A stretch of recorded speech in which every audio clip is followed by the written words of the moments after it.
മലയാളിക്കൊന്നാകെയും കോടമ്പുഴക്കാർക്കും വലിയ ആഘോഷം നടക്കുന്ന ദിവസമാണെന്ന്.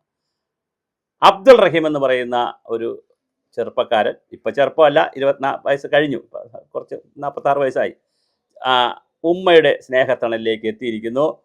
കോടാമ്പുഴയിലെ വീട്ടിലെത്തിയപ്പോൾ റഹീമിനെ വളരെ വലിയ സ്വീകരണമാണ് ലഭിച്ചത്. സൗദിയിൽ നിന്ന് രാത്രി 11:55 റിയാദിൽ, സൗദി സമയത്ത് റിയാദിൽ നിന്നാണ് കോഴിക്കോട്ടേക്ക് പുറപ്പെട്ട എയർ ഇന്ത്യ എക്സ്പ്രസ്സിലാണ് റഹീം നാട്ടിലെത്തിയത്. രാവിലെ 8 മണിയോടെ റഹീം വിമാനത്താവളത്തിൽ വന്നു. സുഹൃത്തുക്കളും ബന്ധുക്കളും എല്ലാം കൂടി അദ്ദേഹത്തെ കൊണ്ടുപോയി. എന്താണ് ഈ റഹീമിൻ്റെ കാര്യത്തിൽ സംഭവിച്ചത് എന്നുള്ളതാണ് വളരെ പ്രധാനപ്പെട്ട കാര്യം. 2006 ഡ്രൈവർ ജോലിക്കായിട്ടാണ് റഹീം സൗദിയിലേക്ക് പോയത്. ആ 2006 ഡിസംബർ 26 അദ്ദേഹത്തിൻ്റെ സ്പോൺസറുടെ ഭിന്നശേഷിക്കാരൻ, ഡിഫറൻ്റ്ലി ഏബിൾഡ് ആയിട്ടുള്ള ഭിന്നശേഷിക്കാരനായ മകൻ മരിക്കാനിടയായി. അങ്ങനെ മരിക്കാനിടയായപ്പോൾ, അത് വെടിയുതിർത്താണ് മരിക്കുന്നത്, അങ്ങനെ മരിക്കാനിടയായപ്പോൾ മനഃപൂർവ്വമല്ലാത്ത കൈപ്പിഴയായിരുന്നുവെന്ന് സംഭവിച്ചത്. മനഃപൂർവ്വം അല്ല, ചെയ്തതല്ല അങ്ങനെ. പക്ഷേ ജയിലിലായി, ജയിലിലായി. കോടതി റഹീമിന് വധശിക്ഷ വിധിക്കുകയും ചെയ്തു. ക്രൂരമായ കൊലപാതകമെന്നും തെളിവ് നശിപ്പിച്ചെന്നും പ്രോസിക്യൂഷൻ ബാധിച്ചു. അദ്ദേഹത്തിന് ജയിലിലടച്ചു. 20 വർഷമായിട്ട് അബ്ദുൾ റഹീം അവിടെ റിയാദിലെ ജയിലിൽ കിടക്കുകയായിരുന്നു. അവിടെ ജയിലിലൊക്കെ ആയിപ്പോയ പ്രയാസമാണ് തിരിച്ചു വരാൻ. കാര്യം കർശനമായ നിയമങ്ങളാണ്, അതികഠിനമായ ശിക്ഷയുമാണ്. നിയമവും കർശനമാണ്, അതിനേക്കാൾ കർശനമാണ് ശിക്ഷയും. എന്നാൽ കുടുംബത്തോട് വ്യക്തിവൈരാഗ്യമോ, ഈ റഹീമിന് സ്പോൺസറുടെ കുടുംബത്തിനോട് വ്യക്തിവൈരാഗ്യമോ മറ്റു പ്രശ്നങ്ങളോ ഇല്ലെന്നും അബദ്ധത്തിൽ സംഭവിച്ചു പോയ അപകടമാണെന്നും കരഞ്ഞു പറഞ്ഞിട്ടും കോടതി അത് ചെവിക്കൊണ്ടില്ല. വിചാരണയ്ക്കൊടുവിൽ റിയാദിലെ കോടതി അബ്ദുൾ റഹീമിന് വധശിക്ഷ വിധിച്ച് ജയിലിലടച്ചു. 26 വയസ്സായിരുന്നു അന്ന് റഹീമിന് പ്രായം. ഇപ്പം 20 വർഷം കഴിഞ്ഞു, ഇപ്പം 46ആയി. അങ്ങനെ ലോക മലയാളികൾ ഒന്നടങ്കം അവസാനം ഇതിനകത്ത് പലരും കൈവയ്ക്കാൻ തീരുമാനിച്ചു. എങ്ങനെയാണ് റിയാദിനെ ഇറക്കുക എന്നുള്ളതാണ്. അപ്പോഴാണ് ഒരു കോംപ്രമൈസ് ചർച്ച വന്നത്. കോംപ്രമൈസ് ചർച്ച എന്ന് പറഞ്ഞാൽ ഇന്ത്യൻ തുകയായ 34 കോടി രൂപ കൊടുക്കുകയാണെങ്കിൽ, ചെറിയ പൈസ അല്ല കേട്ടോ ചോദിച്ചത്, 34 കോടി രൂപ കൊടുക്കുകയാണെങ്കിൽ കേസ് ഒത്തീർപ്പാക്കാമെന്ന് പറഞ്ഞു. അങ്ങനെ ആ ഒരു ചർച്ച വന്നതോടുകൂടി 2024 ജൂലൈ 2 16 സംഭവിച്ചത്. ജൂലൈ 2 അദ്ദേഹത്തെ വധശിക്ഷയിൽ നിന്ന് ഒഴിവാക്കി. അപ്പോൾ ഈ കേരളത്തിലെ മുസ്ലിം പണ്ഡിതന്മാരും ഒക്കെ ഇതിനകത്ത് ബന്ധപ്പെട്ടിരുന്നു. വലിയ വാർത്തയാണ് സംഭവിച്ചത് അവസാനം. എന്നാലും സൗദി നിയമപ്രകാരം തടവ് ശിക്ഷ പൂർത്തിയാക്കണമെന്ന് അവർ വിധിച്ചു. റിയാദിലെ ക്രിമിനൽ കോടതി വിധിച്ചതുകൊണ്ട് തടവ് കാലാവധി പൂർത്തിയാക്കിയത് കൊണ്ടാണ് റഹീമിന് മോചനമായത്. 47,87,66,347 രൂപ, ഏകദേശം 50 കോടിയോളം രൂപ സമാഹരിക്കാൻ കഴിഞ്ഞു. ഇതിൽ 36,27,34,927 രൂപ ഇതുവരെ ചെലവായി എന്നുള്ള കണക്ക് വരുന്നുണ്ട്. റഹീം സഹായ സമിതിയാണ് കേസ് നടത്തിയത്. എന്തായാലും ഒസാമ അൽ അംബർ ആയിരുന്നു റഹീമിൻ്റെ അഭിഭാഷകൻ.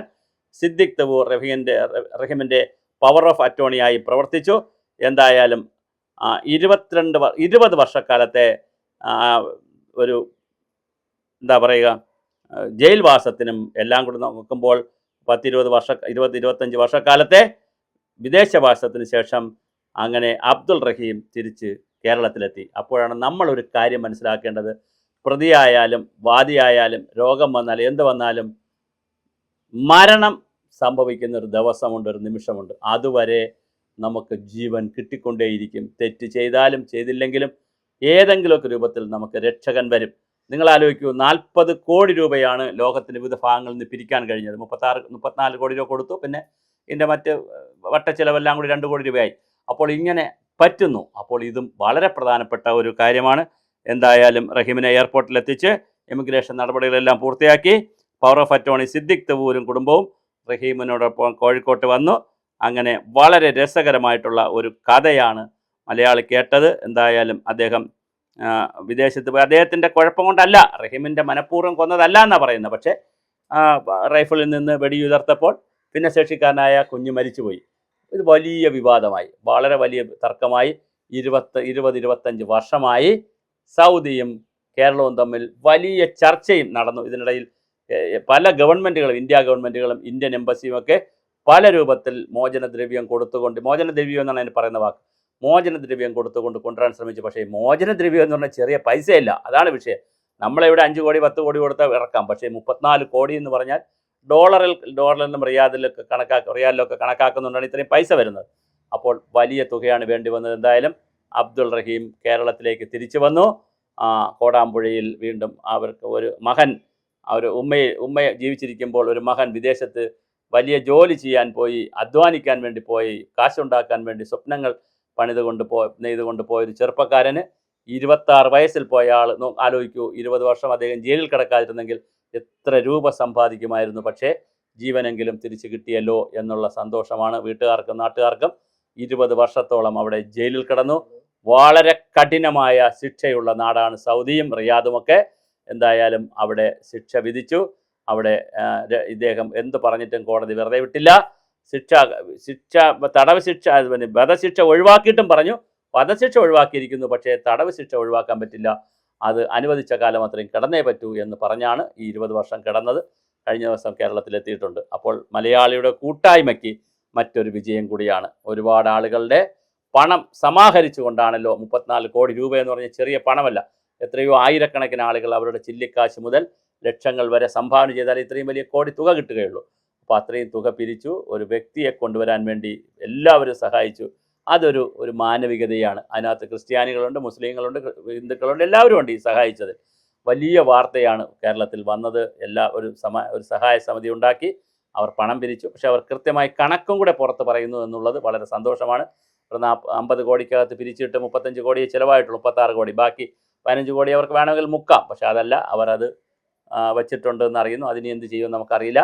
എന്തായാലും വളരെ മനോഹരമായിട്ടുള്ള ഒരു ഉദാത്തമായിട്ടുള്ള ഒരു മാതൃകാ പ്രവർത്തനമായി ഒരു ചെറുപ്പക്കാരനെ നമുക്ക് കൊണ്ടുവരാൻ പറ്റും. കാര്യം ഇതിൻ്റെ അകത്തുള്ളൊരു പ്രധാന വിഷയം, അദ്ദേഹം തെറ്റ് ചെയ്തിട്ടില്ല എന്നാണ് അദ്ദേഹം പറയുന്നത്. ശരിയാണെങ്കിൽ, കാരണം അബദ്ധത്തിൽ സംഭവിച്ച ഒരു വിഷയത്തിലാണ് ഇത്രയും വർഷം ജയിലിൽ കിടക്കേണ്ടി വന്നത്. പക്ഷേ അവിടുത്തെ നിയമം വളരെ കർശനമാണ്. നമ്മൾ പറയുന്നത് എളുപ്പമല്ല. തലവെട്ടിക്കളയുകയൊക്കെ ചെയ്യുന്ന, പരസ്യമായി കൊണ്ടുവച്ച് തലവെട്ടിക്കളയുകയൊക്കെ ചെയ്യുന്ന, നമുക്ക് പ്രാകൃതമൊന്നും കാടണമെന്നൊക്കെ തോന്നാമെങ്കിലും അങ്ങനെയൊക്കെ ചെയ്യുന്ന, 2 കൈയും കെട്ടി തലവെട്ടുന്ന ചിത്രങ്ങളൊക്കെ നമ്മൾ ധാരാളം വീഡിയോ ഒക്കെ കണ്ടിട്ടുണ്ട്. കറക്റ്റായിട്ട് ഇപ്പോഴും അതുണ്ടോ എന്ന് എനിക്കറിയില്ല.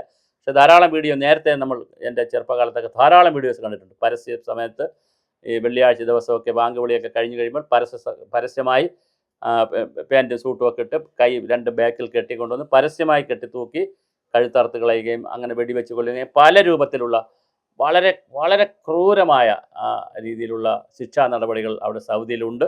ഇപ്പോൾ കുറേ ലിബറൽ കാര്യങ്ങളൊക്കെ വന്നിട്ടുണ്ട്, സ്വാതന്ത്ര്യമൊക്കെ വന്നിട്ടുണ്ട്. പക്ഷേങ്കിലും ഇപ്പോഴും വളരെ കർശനം തന്നെയാണ് നിയമങ്ങൾ. ആ നിയമത്തിൽ നമ്മുടെ നാട്ടിലെ ഒരു ചെറുപ്പക്കാരനും കൂടി പെട്ടുപോയി. ഇപ്പോൾ എന്തായാലും രക്ഷപ്പെട്ട് നാട്ടിൽ തിരിച്ചെത്തിയിരിക്കുന്നു. കോടാമ്പുഴക്കാർക്ക് എന്തായാലും സന്തോഷത്തിന് വകയുണ്ട്.